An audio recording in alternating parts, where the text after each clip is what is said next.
obrolan serba ada, selalu ada untukmu.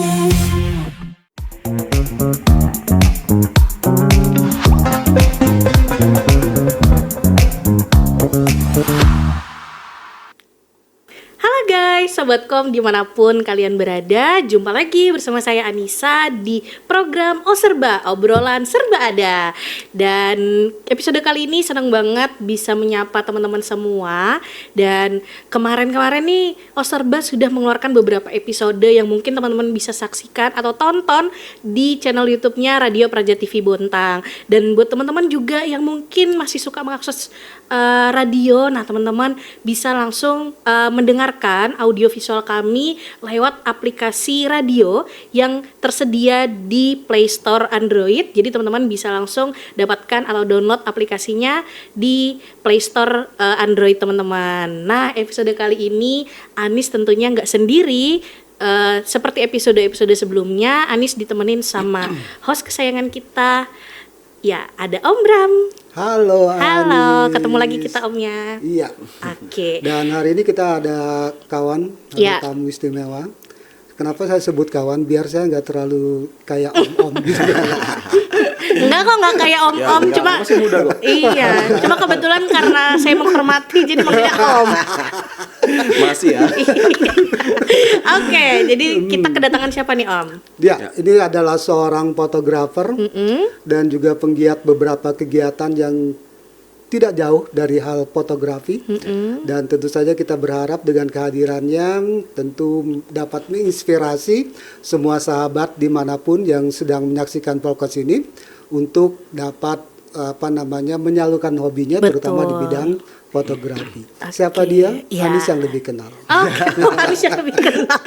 Oke, halo Kak Hasan. Halo Mbak Iya, Anis. oke. Manggil Mbak Anis atau Mbak siapa nih ya? doang. Adek boleh. Iya, Anis gimana? saja panggil Anis, Anis. gimana, Iya. Anis? Jadi senang banget, terima kasih Kak Asar sudah hadir di sini. Siap. Mungkin kita karena Anis tahu nih Kak Asar seorang fotografer dan mungkin biar Sobat Kom juga di rumah tahu dimanapun mereka berada. Ya. Jadi Kak Asar ini udah berapa lama sih jadi fotografer? Dimulai tahun berapa? Ya. Yang pertama kali saya kesini ya, jadi saya senang banget sebenarnya Iya, datang ke sini nih.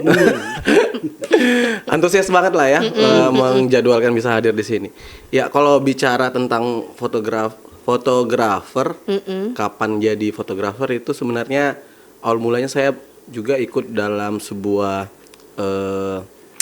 pelatihan yang salah satu diadakan sama pemerintah juga. Oh, oke. Saya ikut pelatihan itu di tahun sekitar 2009. 2009. Hmm. Sudah cukup lama berarti ya? Ya, alhamdulillah lumayan. Jadi 2009 saya coba ikut pelatihan yang diselenggarakan oleh kalau nggak salah dulu itu di Snaker. Nah, itu melaksanakan pelatihan fotografi. 2009 ya dari situlah saya awal mulanya ya coba-coba juga Iya. akhirnya. Dan ternyata mulai tertarik ya, gitu ya. Kalau anak sekarang kan banyak foto lot handphone dulu. Kalau kita kan dulu handphone belum canggih ya. Masih komek-komek Iya, bahasanya. belum canggih. Jadi nggak bisa di awal mulanya nggak bisa dari handphone, tapi memang benar-benar langsung dari kamera. Oke. Jadi ketertarikannya memang langsung dari kamera. Oke, dari 2009 itu 2009, berarti mulai ikut pelatihan dan mulai tertarik nih untuk terjun ke dunia fotografi. Ya. Nah, kalau misalnya tadi sudah sampai saat ini ya berarti ya. profesi sebagai fotografi gitu sudah ditekuni sejauh ini, sudah ikut berapa event kira-kira? Atau mungkin pernah ada prestasi-prestasi yang sudah diraih? Sebenarnya betul-betul menekunin setelah pelatihan itu sebenarnya sempat agak-agak vakum gitu ya. Jadi dulu awal mula komunitas banyak itu kan di tahun sekitar 2013 2014. Komunitas itu lumayan akhirnya menjamur. Oh, komunitas fotografer. Oke. Yang awalnya nggak ada, jadi komunitas itu menjamur tuh. Jadi awalnya ada grafik, dulu ada namanya gelar tikar, kemudian dulu ada photoshoot. Oh itu banyak banget dulu. Sampai akhirnya dulu ada grafik salah satu komunitas. Ada juga namanya Isomoto. Oh, Nah, oke. Sampai akhirnya di tahun 2014 itu ada sebuah pameran. Jadi ada sebuah pameran yang diselenggarakan oleh Grafik. Nah itu sangat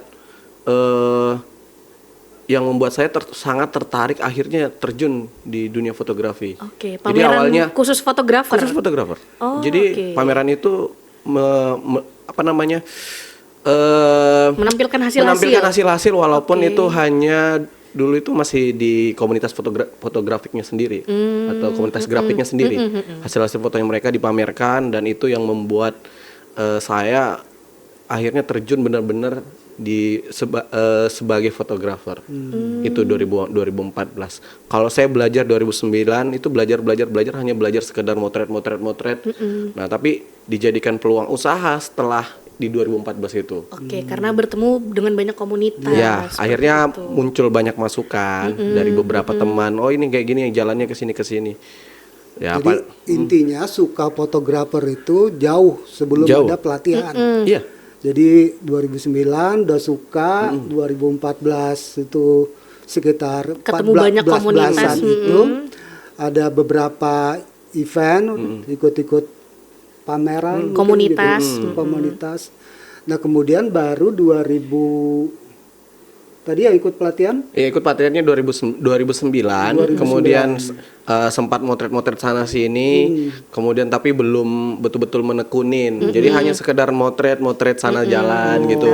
Di 2014 setelah ada pameran itu baru saya sadar ternyata ini fotografi ini bisa dijadikan peluang usaha gitu. Ternyata dengan ya pertama dengan menjual foto, kemudian ada bisa teman-teman foto itu bukan hanya di foto orang di jalan, ternyata itu kita bisa jadi pengusaha di wedding, bisa pengusaha ada fotografer di corporate. Nah, itu semuanya terlihat ketika kita datang ke sebuah pameran karena kita ketemu banyak foto. Jadi model foto dari beberapa kalau di seni fotografi itu kan punya banyak tipe ya. Iya. Ya, misalnya ini kita mau foto budaya, kita mau foto landscape, kita mau foto potret, kita mau foto corporate, mau foto hewan, Humanis foto gitu. makanan. Itu kan semua masing-masing beda Ya, dan ada tekniknya dan sendiri-sendiri. mempunyai teknik masing-masing. Iya. Dan itu perlu belajar yang tekun untuk menekuni di satu bidang fotografinya. Dan itu ya awal mulanya semua dari situ ketika ngelihat banyak foto di pameran. Oh, ternyata foto itu bisa jadi ini, bisa jadi ini, bisa jadi ini loh. Oke. Dan bisa menghasilkan duit. Jadi pameran ini benar-benar jadi wadah ya buat para fotografer untuk dapat insight baru. Ya. Dan mungkin yang tadinya nggak tahu, oh ternyata ada beberapa jenis foto nih yang Ya. bisa dimanfaatkan, bahkan bisa jadi cuan Betul. bahasanya ya. Betul. Karena dari komunitas itu kita ketemu dengan banyak sekali orang. Terus kalau di Bontang nih Kak, itu tadi komunitas-komunitas di Bontang kan. Nah, sejauh ini sampai titik ini sekarang komunitas apa yang masih bertahan dan masih besar gitu namanya? Nah, di jadi 2014 itu udah berjalan beberapa komunitas. Di tahun 2016 akhirnya cepat di tahun 2016 banyak fotografer yang beralih bidang. Jadi ketika dia sudah tahu fotografer itu bisa dijadikan peluang usaha, Iya. akhirnya fotografer itu banyak terjun ke dunia wedding di tahun 2016. Nah, itu sudah teman-teman fotografer banyak yang buka usaha studio. Dulu ya kalau mungkin kalau kita ingat dulu studio foto itu hanya salon foto, Iya, iya. Epo iya. Studio, Epo. Suwardi Langganan Foto, banget tuh Epo. Panorama. Iya, iya. Nah, itu kan orang kalau mau acaranya kan ya paling ke studio itu kan. Iya, betul. Nah, kita lihat sekarang apakah teman-teman semuanya udah mulai membuat Iya. studionya masing-masing. Nah, itu di tahun 2016 naik ke atas. Nah, itu udah mulai peluang usahanya teman-teman udah mulai dari freelance sampai buka studio sendiri. Iya. Nah, itu Jadi sudah mulai menjamur juga nih studio akhirnya, foto ya. Akhirnya UMKM di bidang fotografi ini naik Benar, semua. benar.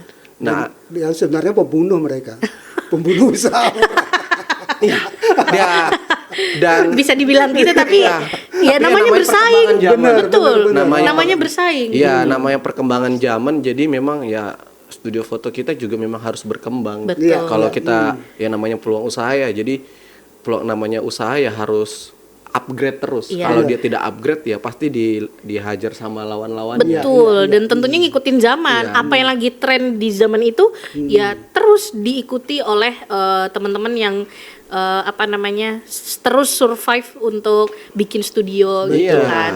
Dan akhirnya kayak fotografer street dan lain-lainnya hilang. Oke. Hilang foto-foto street, budaya hampir itu hilang di tahun 2016 karena semua peluangnya orang ke wedding.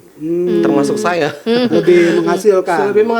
Lebih menghasilkan. Jadinya semua teman-teman mulai dari freelance sampai buka studio merek-merek sendiri. Udah, jadinya hilang lah itu street. Iya. Street, foto budaya, foto jalan itu hilang semua, komunitas bahkan hampir habis. Sisa grafik. Nah, karena grafik itu kayak pionirnya dari awal mulai terbentuknya komunitas di Bontang, jadi dia sampai sekarang stay, orang-orangnya sampai sekarang pun stay. Oh gitu, jadi Iya. sampai saat ini yang Sampai saat terus ini. berjalan Iya. nih komunitas grafik ya, komunitas teman-teman fotografer di Bontang ya. Terus gimana nih kalian nih sebagai fotografer tadi melakukan apa ya?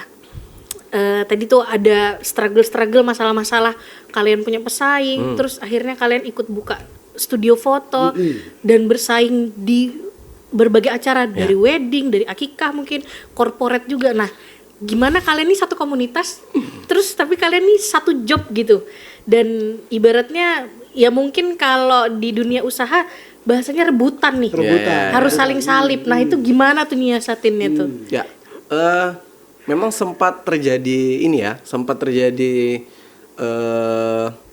ribut lah antara fotografer terkait tentang budget. Tergantung budgeting kan.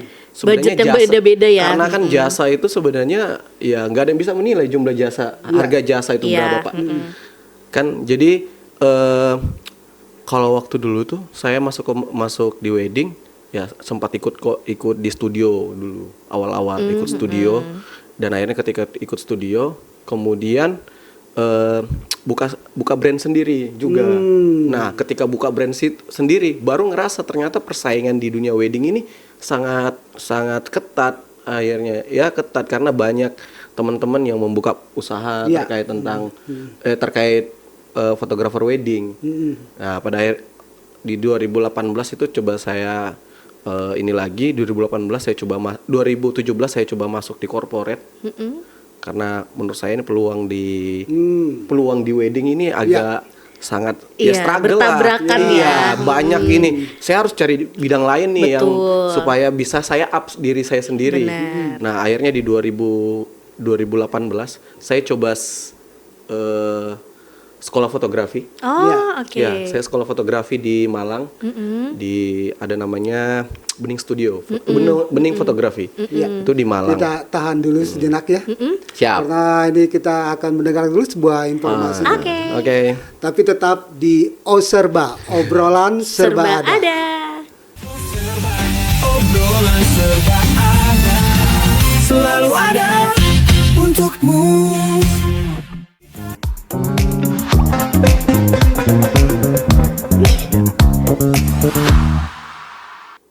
Ya, Sobatkom, kita masih di Oserba, obrolan serba ada, dan hari ini kita senang banget ya menyimak pengalaman seorang kawan yang bergerak di bidang fotografi. Ternyata dari perbincangan kita hari ini, fotografi itu tidak hanya cukup untuk sekedar hobi, tapi perlu juga ilmu-ilmu yang diserap dari pendidikan formal. Tadi sahabat kita Ansar sudah bercerita bagaimana dia menyelami dan melihat persaingan di bidang fotografi ini, akhirnya juga memilih untuk sekolah fotografi. Itu karena merasa ada begitu banyakkah yang harus diketahui, dipelajari tentang fotografi ini atau bagaimana? Ya. Ya itu awal mulanya karena ada beberapa struggle ya istilahnya lah, struggle di dunia perweddingan karena sudah banyak. Kemudian saya coba berpikir saya kayaknya perlu ada sesuatu yang beda nih ya.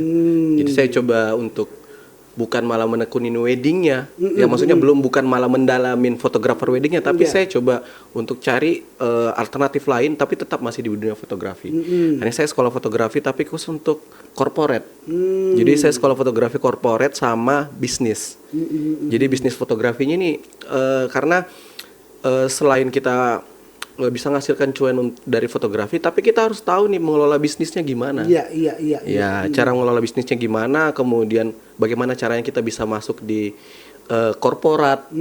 Jadi kita bagaimana caranya menghandle klien di korporat. Jadi kalau misalnya kita di wedding kan kita gimana Mbak, paketnya berapa? Ya paketnya sekian.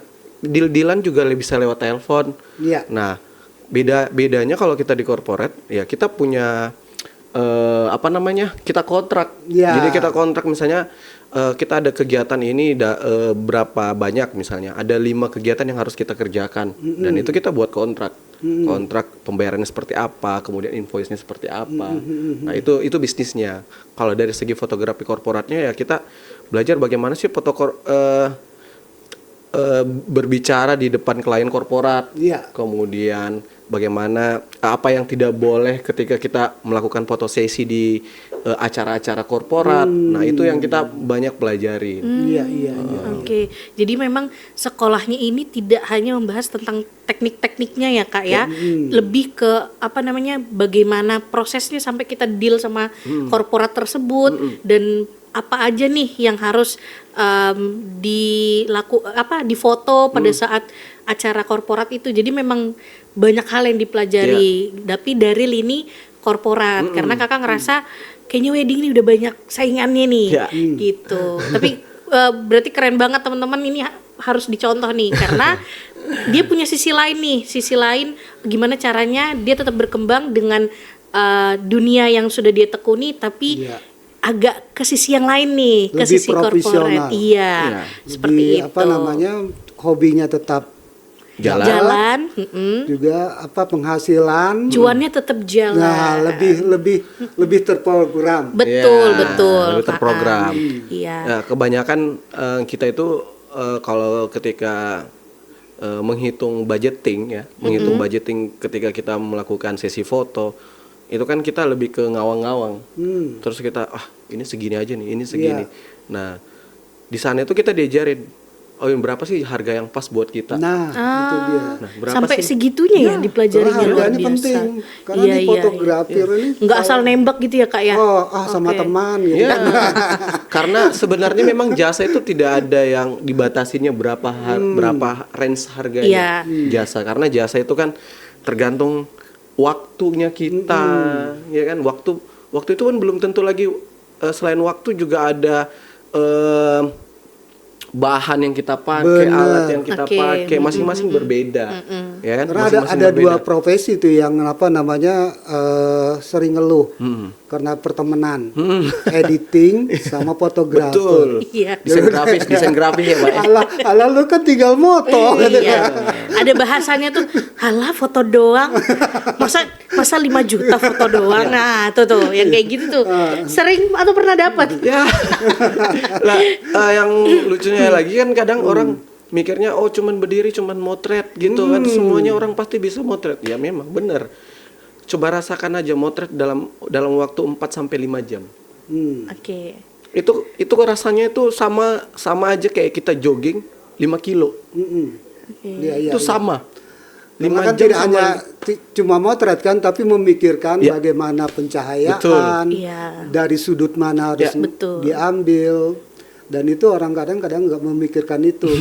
Dia hanya berpikir hanya foto, Ani saja yang moto, kalau moto bagus gitu. Tapi bagusnya nggak dihargai dengan. Iya, ya harusnya sebenarnya kalau tadi Om Bram bilang harga teman, harusnya kalau teman justru harusnya bisa lebih Tambahan, menghargai. mendukung. Iya, kita secara tidak langsung mendukung usahanya teman kita, terus kita juga tahu nih teman kita punya skill, jadi harusnya lebih dihargai. Mungkin ya tidak dengan cara kalau misalnya nggak usah dilebihin deh, dengan cara tidak menawar terlalu jauh atau bahkan setengah harga, itu udah nolong banget. Gimana fotografer? Betul. Betul sekali. Iya. Oke, Om Bram tadi kita sudah kulik tadi dari perweddingan sampai ke corporate. Kebetulan Kak Asar juga sekarang kerjanya di fotografer corporate ya. Dan kalau mengulik tentang, kita melihat nih di Kota Bontang nih, kita sudah dikenal dengan kota industri dan juga kota yang kaya dengan tempat wisata.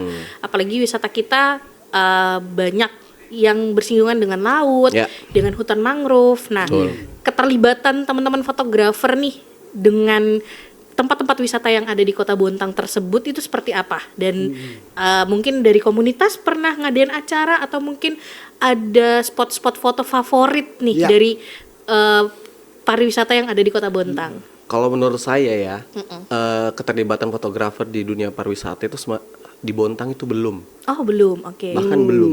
Oke. Karena kenapa saya bilang belum?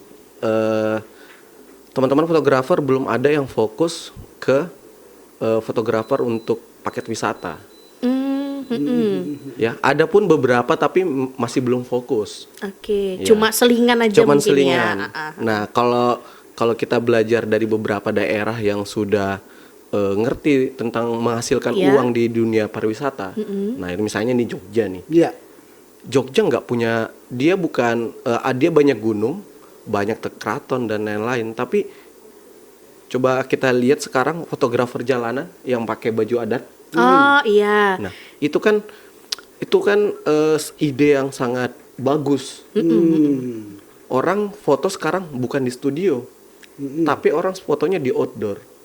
Outdoor dengan sebebas itu Nah, ya. kalau orang dulu foto pakai baju adat itu harus prewedding, harus Identik dengan prewed. iya, identik dengan Iya, prewed. Nah, tapi oke. sekarang orang dibebaskan.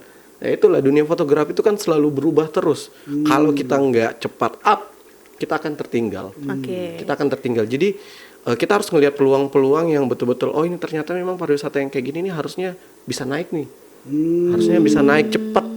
Karena Jogja itu terkenal dengan wisatawannya. Jadi Iya. yakin 100% itu bisa naik. Dan hebatnya teman-teman fotografer di Jogja, nah dia tuh bersinergi antara yang punya baju, jadi fotografer sendiri, yang punya baju sendiri, tukang beca sendiri. Jadi dia bersinergi, kolaborasi. Oke. Kolaborasi. Nah, kita Kolaborasi antara studio, tempat wisata dan pemerintah mungkin. Iya, betul. Artinya kalau tidak hanya kawan-kawan yang memotret, tapi juga tempat-tempat pariwisata ini ada hal-hal yang harus dikembangkan. Apa istilahnya foto booth ya? Untuk busana dan segala macam.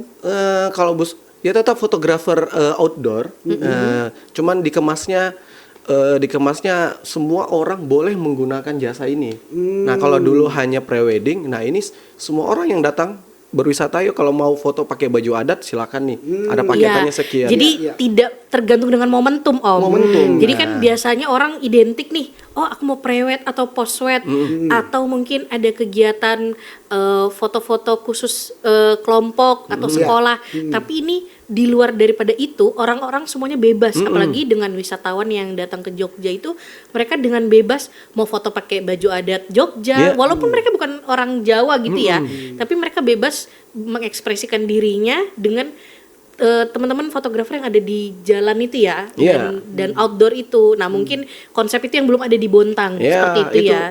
Itu istilahnya wisata baru lah. Iya. Orang datang ke sana cuman pengen foto di jalan loh pakai Iya, baju adat. betul. Itu bukan hal yang memalukan lagi, tapi udah malah dijadikan wisata dan dijadikan pendapatan untuk orang teman-teman fotografer di sana. Bahkan mungkin bisa jadi satu tujuan yang mungkin jadi tujuan utama. Iya, benar. Aku mau ke Jogja, tapi aku pengen foto Ada di pasti itu, Malioboro ada. dengan baju adat. Nih fotografernya ini nih. Coba dulu orang pakai baju wedding tapi di Malioboro. Mungkin orang pikir ini ngapain sih Iya. orang ini? Atau Iya. oh ini pre-wedding Iya. nih. Padahal kalau sekarang udah biasa. Udah biasa Iya, banget. Benar. Justru orang ngantri mungkin nggak ya, ngantri-ngantri. Oke. Nah, kalau menyangkut paut tentang pariwisata kita sendiri, kenapa belum bisa ya? Karena ya itu yang saya bilang tadi, nanti ada masanya sendiri ketika pemerintah udah memperbaiki pariwisatanya itu, dan itu pasti dari segi UMKM semua bakalan bisa berubah. Oke. Berubah Jadi ikut semua, ya. ngikut Efeknya semua. efek domino. Iya. Oke. Ya, karena kan yang ciptakan pariwisata sebenarnya semuanya, semua stakeholder, bukan hanya pemerintah, tapi semua yang fotografer, UMKM di sekitar, masyarakat sekitar. Nah, itu yang betul, sebenarnya betul. ciptain. Nah, disitulah nanti ketika pariwisata itu udah mulai cukup bagus, pengelolaannya, kemudian dari segi aksesnya mudah, nah itu sudah bisa. Sebenarnya peluangnya sangat besar sih, Pak. akses sih. Akses, Kalau betul. ada juga dulu keluhan dari beberapa kawan-kawan yang bergerak di bidang konten kreator itu mengeluhkan banyak daerah yang pengen pariwisatanya diekspos gitu kan. Diekspos keluar gitu ya. Diekspos keluar. Tapi untuk mereka kadang-kadang untuk masuk pariwisatanya harus bayar. Oke. Harus dilarang ngambil gambar. Iya, kan banyak benar-benar. aturan-aturan Ya. semacam itu tuh. Itu juga salah satu yang menghalangi ya, bisa jadi menghalangi.